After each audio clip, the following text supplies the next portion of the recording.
Good evening.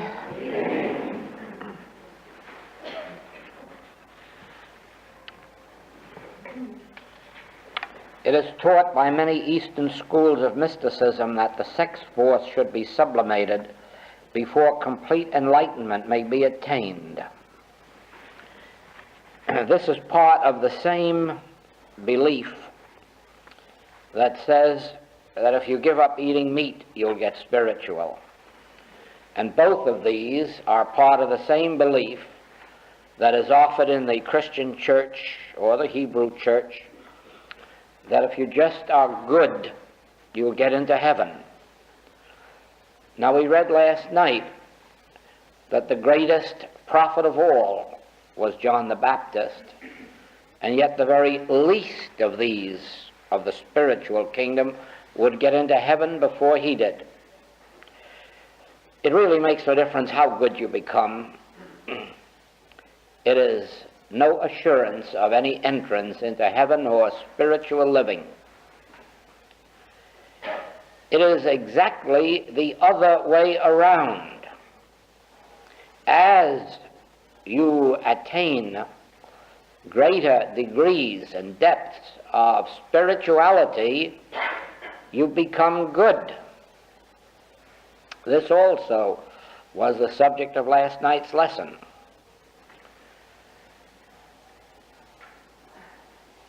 As one is touched by spiritual consciousness, the sex desire disappears, sometimes completely in one flash of illumination, at other times gradually. But as spiritual consciousness deepens, the sex urge does completely disappear. And all desires of a human nature disappear. It is the same way that as spiritual consciousness deepens, the desire for eating meat lessens, and in many cases entirely disappears. And even where the continuing of the eating of meat goes on, often it is not because of any desire for it. It is because society as we live it today, especially in hotel living or family living, makes it very difficult to give up the eating of meat and at the same time eat properly so as to feed the body without the use of meat. So that whether or not one actually gives up the use of meat, the desire does disappear with the coming of spiritual light. And it is the same way, very often in families, for the sake of families, the sex life is continued long after one of the parties to the marriage has risen in spiritual consciousness to where it is no longer a part of their necessary experience. Now, in this I'm trying to show you the entire purpose or function, or functioning really, of the infinite way without organization. That we are not trying to get spiritual by obeying rules. We are not trying to get spiritual by going to church or by doing a certain amount of reading. We are not trying to get spiritual by giving up sex or giving up meat. We are trying, by abiding in spiritual literature and scripture, we are trying to attain spiritual realization. In the measure that we attain it, all of the other things take place. All of the desires for physical pleasures and the physical pains. In other words, you do not only lose your physical pains when spiritual consciousness, your physical pains, you also lose your physical pleasures. You have no longer pleasures in dancing, no longer pleasures in theaters.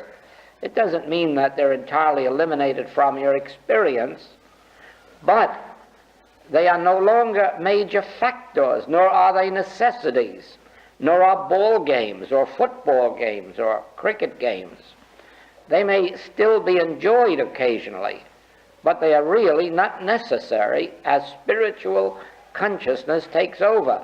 But do not think that by giving up dancing or by giving up theaters or by giving up a cricket game that you're going to get spiritual, because it does not work that way.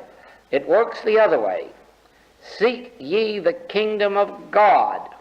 Seek ye spiritual realization, and the pleasures and the pains of sense will disappear. And sometime in a flash, as it did with Saul of Tarsus.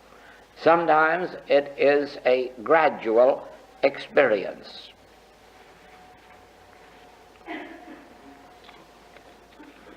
It is taught in the infinite way that those who realize their true identity will not see death.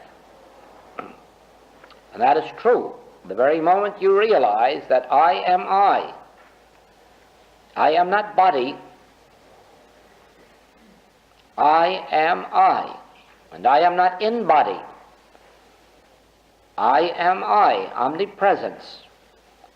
And as you realize that, it becomes of no importance to you whether your body continues to function on this plane or not, or whether you function on this plane or not, visibly or invisibly, for you know that whether you're functioning in the Hawaiian Islands or in England is of no importance whatsoever.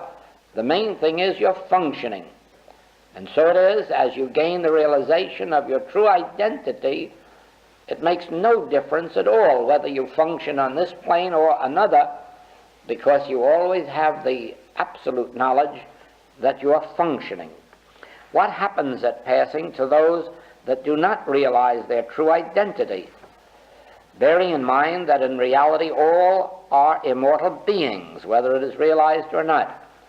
If that passing takes place without realization, then the awakening on the other plane is at exactly the same level of consciousness as this one, with always that same opportunity for awakening, the same opportunity that we have here and that we had when we came into this world. Remember, we came into this world unawakened and had to go through the years of physical discords, physical inharmonies, physical lacks, and physical pleasures before the awakening which changed all of that. So it is those who awaken or are born in the next experience, because remember, death is not the end of anything, it is the beginning. I don't know who said that, but it's a quote. Death is not the end, death is the beginning. And so it is, whatever it is the beginning of, it is at the same level of consciousness that one left this plane. And so those who leave in the same state of human consciousness that they were born in will awaken in that same state of consciousness, but because spiritual identity is their true identity, they have the same opportunity of awakening there as they had here.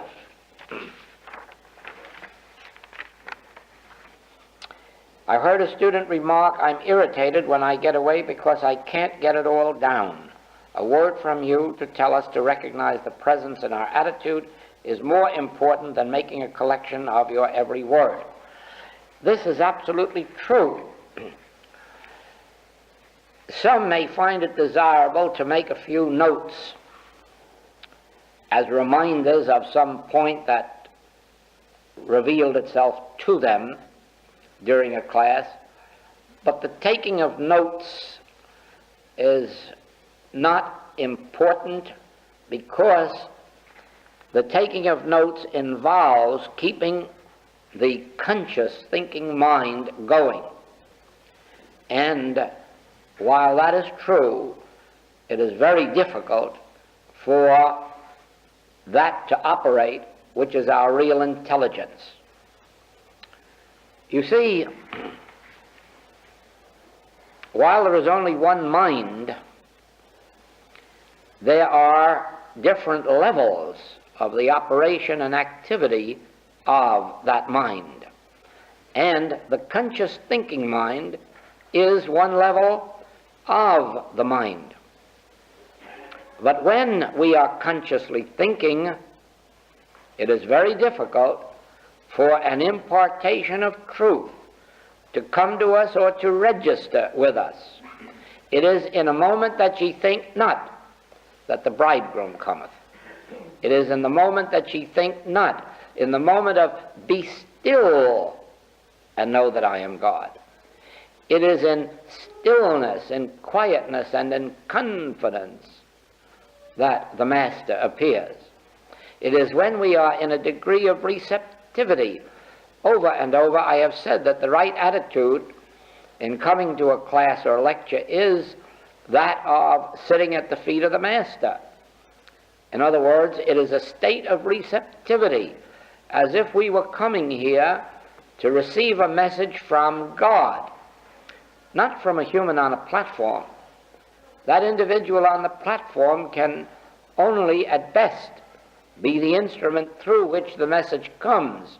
But strangely enough, it is not, and he is not, a necessary part of the activity. In other words, if I was speaking here for the whole hour, and you had really come here not to hear me, but realizing that you were meeting two or more together to receive the Christ, to open your consciousness to truth, then in this room and during this hour, a truth could flash into your consciousness entirely separate, entirely apart from anything that I may say up here. In other words, just the mere fact of our meditation together would lift you into a state of consciousness where you would either apprehend, that is, spiritually discern, some truth revealed through me, or you would yourself receive an impartation within yourself. And so it is that the important thing in these meetings, in classes, in visiting with your teacher, the important thing is a state of receptivity to truth, not a faith or a confidence in the individual, but rather a faith and confidence in God imparting itself. And then it may come through the teacher, or it may come direct to you. It is actually this thinking mind, this reasoning mind, this conscious activity of thought that nearly always is the barrier to our receptivity to truth. And the proof of that is that truth doesn't often come to the thinker. It comes more often to those who have learned to be still, to listen, to receive impartations within themselves.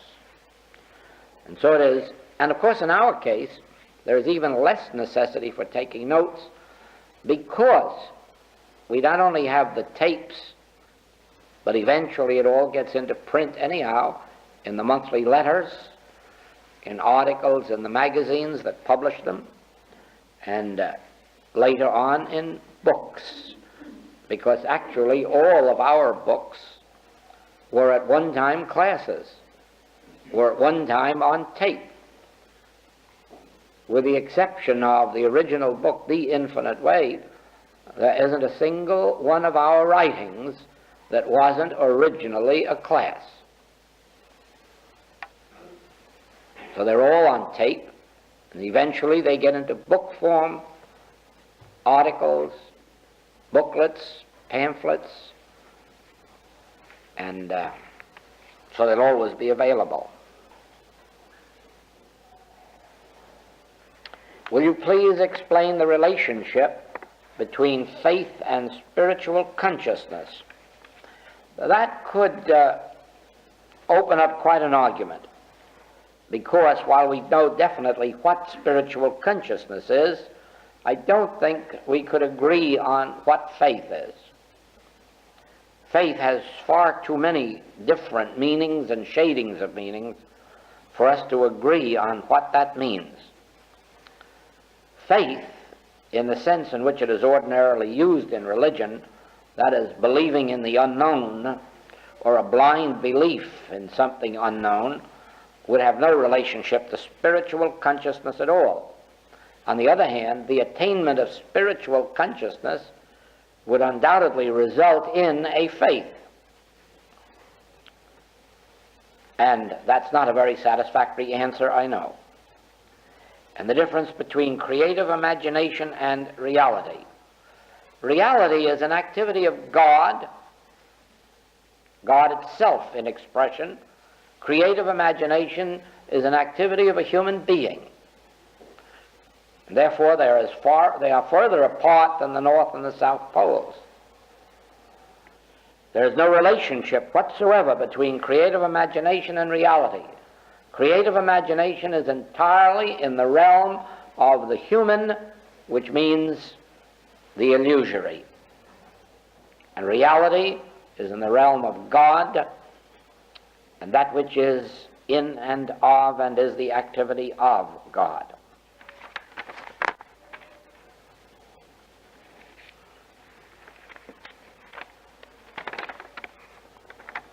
Would you relate, please, the necessity for time for spiritual fruitage to the principle of no time, no yesterday, tomorrow, instant healing now? Of course. At this very moment, the sun is shining.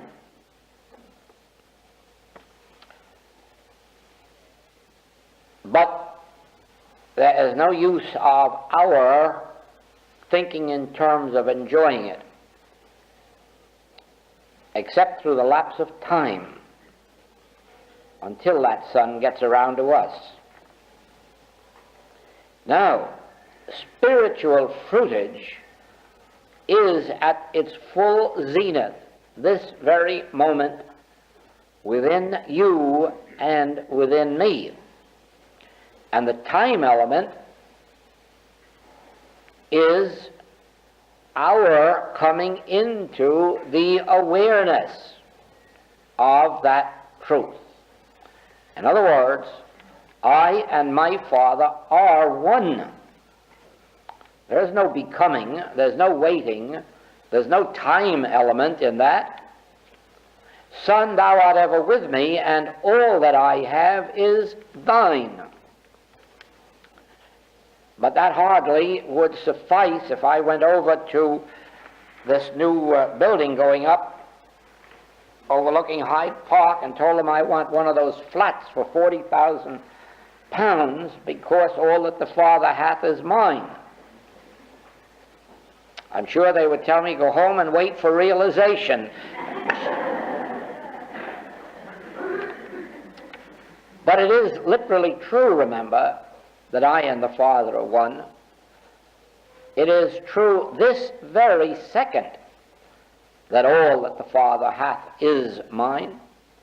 I am the Son of God, and therefore I am an heir of God, and joint heir to all the heavenly riches. And you know, that has misled some metaphysicians to going out and running up bills knowing that they'll be met next month. That's a very bad practice. It is wiser to wait before we spend our inheritance until we come into the actual possession of it, the actual realized possession. It is true. Let no one ever even try to convince you that it is not true, that all that the Father hath is yours now. The immortality, the eternality spiritual health, spiritual wisdom, God's grace is yours now, and there's no waiting for it. The waiting is the period that it takes between our intellectual acceptance of this truth and our spiritual demonstration of it. That is why you surely understand that I caution students not to go into the healing work until they have the demonstrable healing consciousness. The moment you know intellectually that error is not a reality, that it does not exist as God substance or with God law or God ordination, you really have the truth that makes you free. But you haven't yet the realization of that truth. And there too is the difference between the conscious thinking mind that knows evil is unreal and that other state of mind which is a complete silence of words and thoughts, in which that truth becomes a realized, demonstrable truth. And so the only time element is not in establishing truth, but in the attainment of the demonstration. And here too is an illustration from the Oriental, where they speak of the veil of illusion, or the mist that went up. In other words, there is something separating us as humans from the divine being and its grace, which we are. And whether you call that a veil of illusion or the mist that went up, whatever name you call it, it means a sense of separation from realized perfection. And so it is that the only time element is the time necessary for us, after we know the letter of truth, to attain realization of truth. And that element of time is relative. I have witnessed with students that in one meditation they awakened to realization. And I've noticed with other students that after 5 years of meditation they have not yet awakened to realization. And so it differs, and the difference, I'm sure, comes in our background, in that period before our earth span. In other words, we had not come to this plane sufficiently developed spiritually to enable us to awaken quickly. You have said that we do not all become healers. While it is true that many mystics have not been healers, if the attainment of fourth dimensional consciousness comes through the infinite way, which is based on healing principles, wouldn't healing of disease of necessity be embodied in the state of consciousness attained? Yes, it would, but that would not make of everyone a healer. It would make it possible for them to heal, and it would make it essential that some healing works come through, but that still would not take them into the realm of being a healer, that is, being available primarily for healing works. I do believe that everyone who catches the light through the infinite way does do healing work, but they do not all become healers,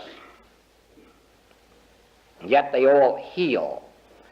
Actually, they heal not by conscious effort, but by the attained state of consciousness, and which they now are. And they may still pursue their art, their profession, their business, and find that their healing consciousness takes the effect of changing human relationships, changing the nature of individuals who come in contact with them, making their business and others more harmonious or more prosperous. The healing consciousness may bring forth a greater degree of art or literature or science or business capacity, all of which is healing, but all of which does not mean that an individual sets out to be a healer. You have previously said that students who have gone into the work without a healing consciousness have failed. Did that mean those with only a knowledge of the letter of truth? Yes, that's exactly what I meant. Those who, because they have studied the books, believe that they know the truth, and then want to become healers, and then find that even though they know the truth and can give a treatment, that it doesn't work. And they wonder why. The reason is that the letter of truth does not heal. The letter of truth is used as a stepping stone. It is used for study, for practice in the developing of spiritual consciousness. And it is the attained spiritual consciousness that does the healing work. Once you have that healing consciousness, you don't use the letter anymore, although the background of your consciousness is the truth of that letter, or embodied in that letter. Now let us see clearly what we mean by this. What is the healing consciousness?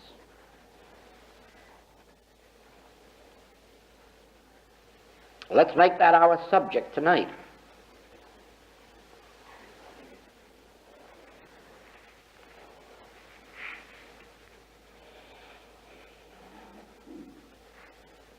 As light appears, as in the dawn, as in the morning dawn,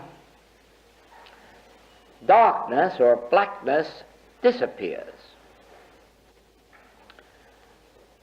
And this is a strange statement, because there is no darkness, and there is no blackness. Nobody can find darkness. There is no entity such as darkness. Darkness is merely an absence of light, but it isn't a thing. It isn't a condition. It isn't an entity. Therefore, it is not wholly correct to say that the light dispels darkness, or light overcomes darkness, for there is no darkness. There is nothing to be overcome by light. Light comes and it is. And where it is, there is certainly no darkness. But its coming doesn't dispel anything, doesn't overcome anything, doesn't destroy anything. But the light coming is the light. Now, a healing consciousness is one that has attained some measure of realization that that which the world calls sin, disease, death, hate, envy, jealousy, lust, animality, greed, that these are not entities. These are but the absence of God.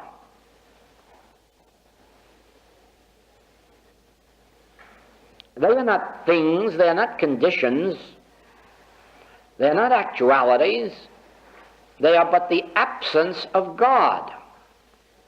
And, or let us put it this way, the absence of God realized. That's better, because God is everywhere, but of no avail. God is only of avail when realized. Remember, we have had this pointed out in unmistakable language. Somebody lights a match, a house gets on fire, and some children are burned to death, and God was right there. Almost every day some woman is raped somewhere, and God was right there. And men are murdered in wars and out of wars, and women too. And God is right there, because God is omnipresence. But these things do not happen where God is realized. Where the presence of the Lord is, there is freedom. In thy presence is fulfillment. Therefore, the discords of earthly existence only take place in the absence of God realized. The realization of God, we will say, dispels sin, disease, death, lack, and limitation, but it does that only in the same sense that light dispels darkness. In other words, it really doesn't. The presence of God is the presence of God, harmony, wholeness, completeness. The absence of God may appear as sin, disease, death, wars, lack, limitation, unemployment, any of the so-called human discords, and some of the human harmonies too, take place only as the absence of God. In other words, the pleasures of sense as well as the pains of sense all take place as the absence of God. Where the presence of God is realized, there are no more pleasures of sense or pains of sense. Whatever pleasures there are spiritual pleasures, spiritual joys, spiritual abundance. And so it is that a healing consciousness is your consciousness when you have attained a measure of realization of the unreal nature of the appearance world. That is what Gautama called Maya. Remember, he did not set out to be a healer, and he did not set out to learn how to heal disease. When he set out on his mission, it was to discover what would remove sin, disease, and death from the earth. Not merely heal you or me, but remove all of sin, disease, death, lack, and limitation from the earth. And when he had his illusion, when he had his illumination, it was revealed to him that sin, disease, death, lack, and limitation, these are Maya illusion. In other words, they have no existence. They are only pictures in the human mind, images of thought. I don't know to what extent he realized that these were produced by the belief in two powers, good and evil. Now, in proportion as this same realization comes to you, not that you want to be a healer, not that you want to heal your neighbor or your family, but as it dawns in your consciousness that the very omnipotence, omnipresence, omniscience of God makes material sense an impossibility, and therefore they can only exist as darkness or ignorance, appearance, mirage, mist, hypnotism. As you realize this, you have the healing consciousness, even though you may never set yourself up to use it just for individual healing.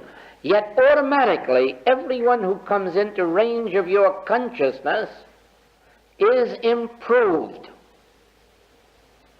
They may actually have healings of serious disease, or they may lose some of their sinful desires or appetites or false appetites.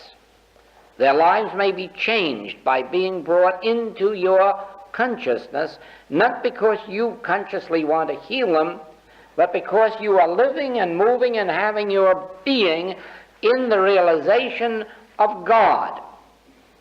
In other words, you're living a state of illumined consciousness in which the discords of earth and even the pleasures of earth have no reality. They have existence, but not reality. They have existence only as shadows, mirage, appearances. So it is then that we caution students never to have the desire to be a healer. It's a false desire. It's really ego at work. No one should really ever have an ambition to be a healer. To me, that's just as erroneous as wanting to be a millionaire. And that's erroneous. It's all right to be a millionaire. It's wrong to desire to be one. Because spiritually, there's only one legitimate desire, and that is to know Him aright. Whom to know aright is life eternal. It may make you a millionaire, and if it does, you'll know how to use your money judiciously, wisely, lovingly. There's nothing wrong about being a millionaire. And if you attain this healing consciousness, it may make you a healer. And that's a wonderful thing to be. It's wrong to desire it, because it separates you from God. It's an indication that you're desiring an effect instead of cause. And we have no right on the spiritual path to desire any effect. And there too, healing consciousness can only come in proportion as we lose the desire for effects. There's no effect that we want. We don't want to be a healer. We don't want to be a teacher. We don't want to be an author. We don't want to be this, that, or the other thing. We seek to know Him aright. We seek to bend ourselves to God's will, to yield ourselves to God's will. And if in that we attain this consciousness of God's presence, if we attain the consciousness of God as our being, then naturally we are the light. And then the darkness that comes to us evaporates. And yet it doesn't evaporate because it wasn't in it. Its place is taken by the light. For where there is light, there can be no darkness. And where there is God realized, there can be no sin, disease, death, lack, or limitation. There can only be the presence of God, made manifest in accord with our own state of realized consciousness. And so it is. A healing consciousness is one that does not use God and does not use God power and does not use spiritual power, because it recognizes nothing over which or upon which to use a power. In other words, if you were to think of the sun as a means of overcoming darkness, using sun to overcome darkness, you would be off the track. But if you realize that the sun is light, and where the light is there is no darkness, you would be on the beam. And so it is, if you realize God as omnipresence, omnipotence, omniscience, beside which there is nothing else, if you recognize God as spirit and its creation as spiritual, you are on the right beam. And then every opposing appearance all of a sudden isn't there. And we say truth has overcome error, or we say the immortal has overcome the mortal, or God has destroyed the error, but none of those statements are actually factual. The fact is that where God is, nothing else is. Where spirit is, there is no matter or material sense.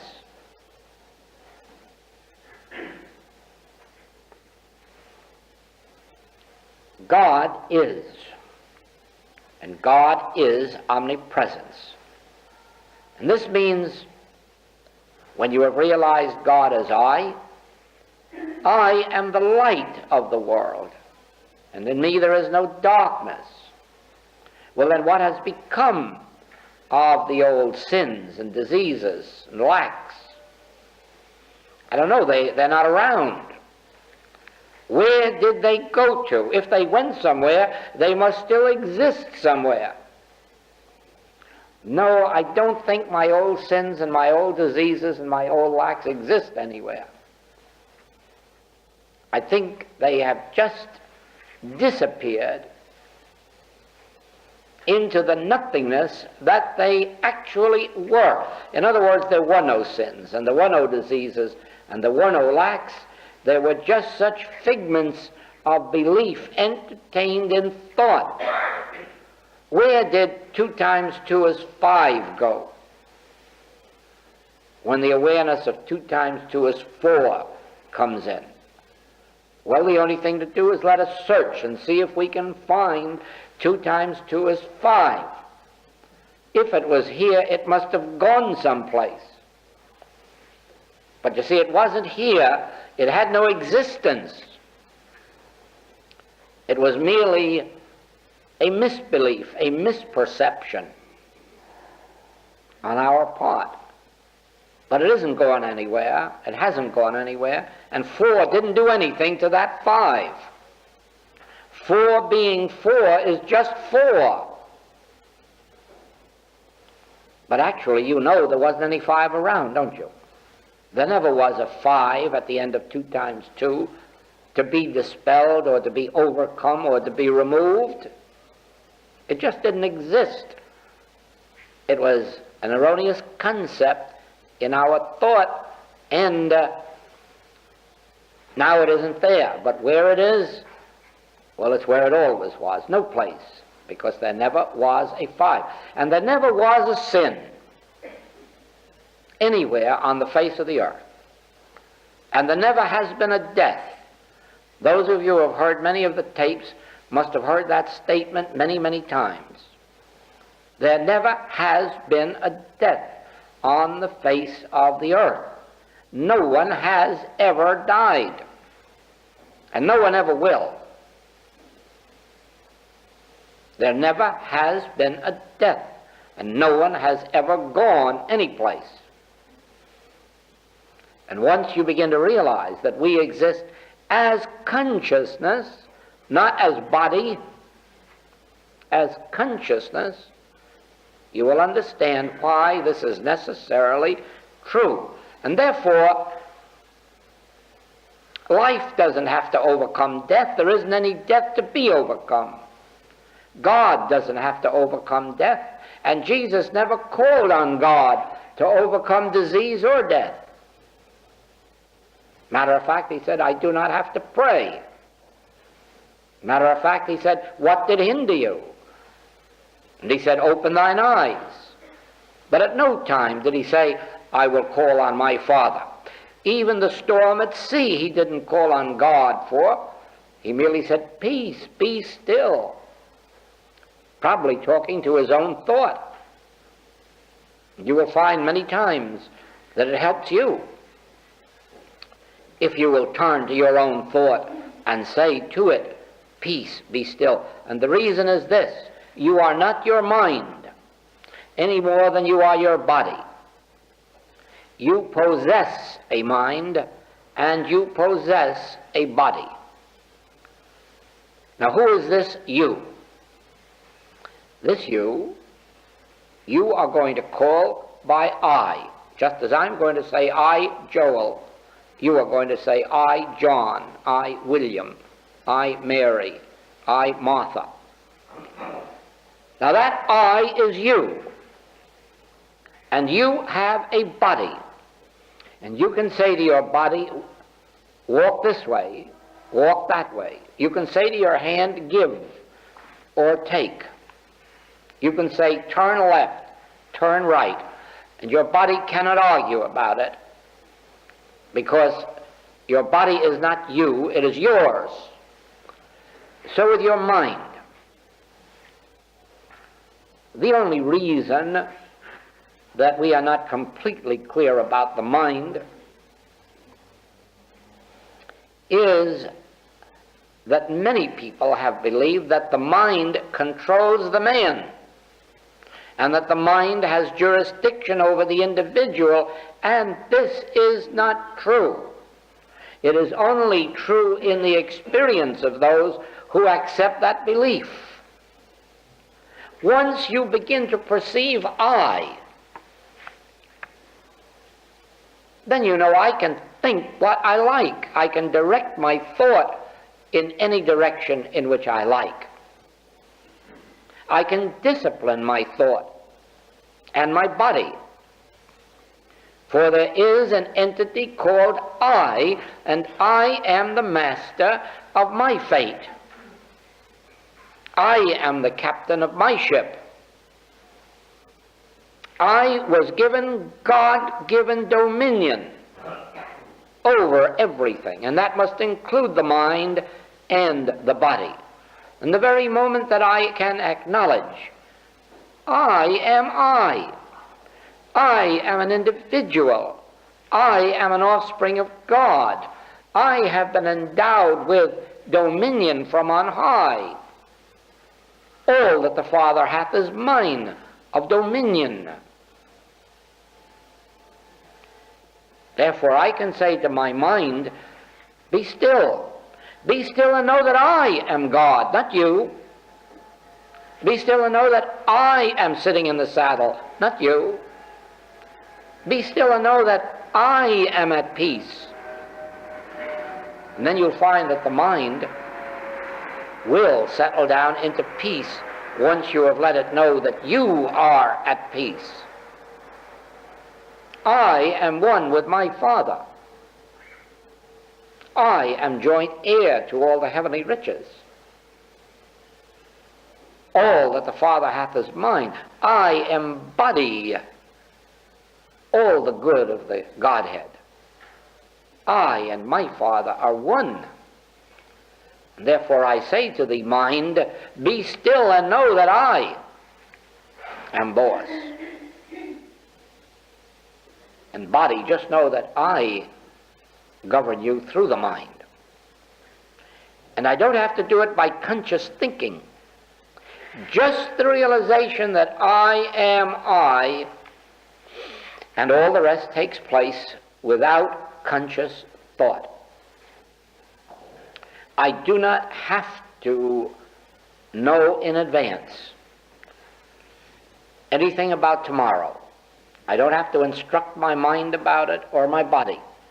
I merely have to know that I am I, and the jurisdiction of my mind and body is in the I that I am.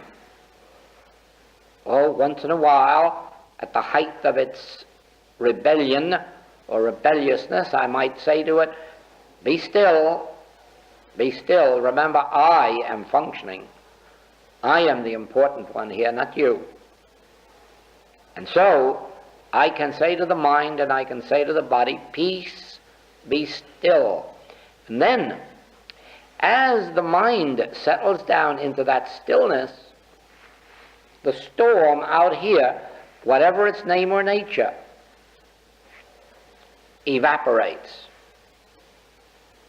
And in the same way, if you ask where did the storm go, it hasn't gone anywhere. It was an illusion, and it has been dispelled. It was a mirage. It existed as a figment of thought, and it is dispelled. But it isn't dispelled as something that was and isn't. It is dispelled in the same way that 2 times 2 is 5 is dispelled and replaced by 2 times 2 is 4. But it isn't really, because 2 times 2 is 4 was there all the time. Only now it's realized. And the moment 2 times 2 is 4 is realized, we just don't care what happened to 2 times 2 is 5. But if we do happen to think about it, we'll know that it never was there. And when we are healed of a false appetite, when we are healed of a sin, of a disease, of a lack, it's the same way. You look around and wonder, what happened to it? Where did it go? Did somebody else get it? No, if they've got it, it's their own. It isn't really catching, because there isn't any it. There isn't any 2 times 2 is 5, and there isn't any blackness or darkness. Therefore, we can truthfully say there is only an absence of God realization. Therefore, all we need for spiritual harmony, spiritual abundance, spiritual immortality is the realization of God. And now as you read the writings, you will see why it is that this is the entire basis and foundation of the infinite way. Realize God. And you'll find that the sins, diseases, deaths, and discords automatically are not there. But all the way through, 1/2 of the entire message of the infinite way is devoted to what we call the nature of error. And not that error exists, but it is a revelation of the non-existence of that mist picture or mirage picture, imaginary picture, based on a belief in 2 powers, good and evil. And there are not 2 powers, good and evil, and you learn that the very moment you give up using the power of truth or the power of God. The minute you give up using truth as a power and learn to resist not evil, you will see why so much of the message is given to the subject of the nature of error. It is to bring to your awareness the fact that you do not fight evil, and you do not even get God to fight your battles. All you do is realize God, realize light, realize omnipresence, and there is no other presence. The 5s have all gone.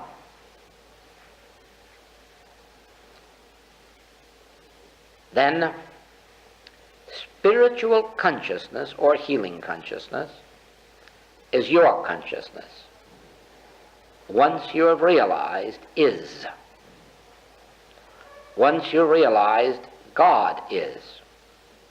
Light is. And nothing else.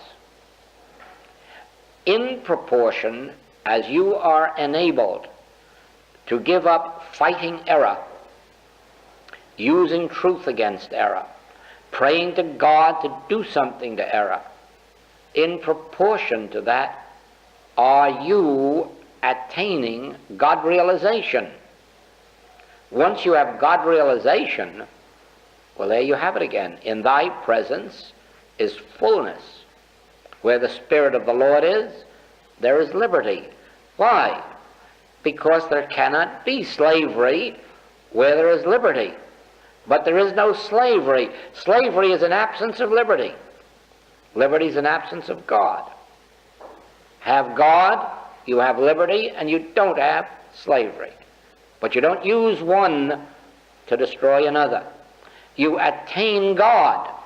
Attaining God, you have liberty, and you have fulfillment. And then these other negative pleasures and pains are dissolved. They disappeared, but they didn't go anyplace. This lesson that we have had tonight is, of course, the ultimate of mystical teaching. There is no place to go after you have begun the realization of the nature of spiritual or Christ consciousness or the Buddha mind. The Buddha mind is the mind that recognizes all appearances to be illusion. Illusion is an entity or identity. We have Gautama until we have illumination. After we have illumination, we have Gautama the Buddha. And therefore, the Buddha mind, Buddhi means enlightenment. And enlightenment means the realization that all appearances exist only as illusion. Therefore, not entity or identity, not something to be removed, not something requiring a God power. Do you see how we now, tonight, are back at the opening night of this class, in which it was said that realized spiritual consciousness is the healer, is the dispeller of evil, that it is your state of illumination that determines the harmony of existence. It isn't a God somewhere, and it isn't getting a God to do something. It is the degree of your illumined consciousness, and your consciousness is illumined in the degree that you realize the pictures of sense, both good and evil, are illusory.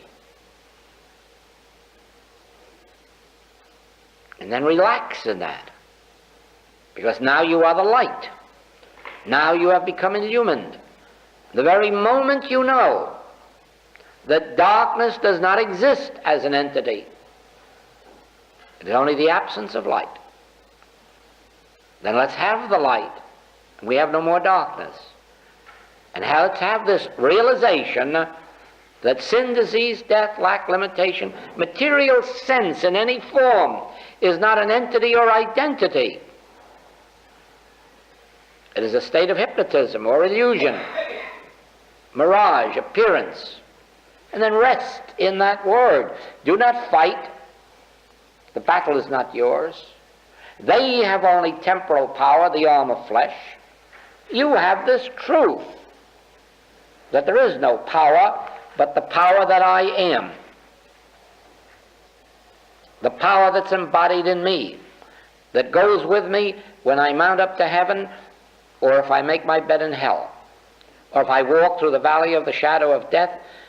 That which I am is the power and the presence of God. I don't have to consciously direct it. I need only know I am the light of the world. I embody the presence and power, dominion of God. I is the light of the world. Thank you.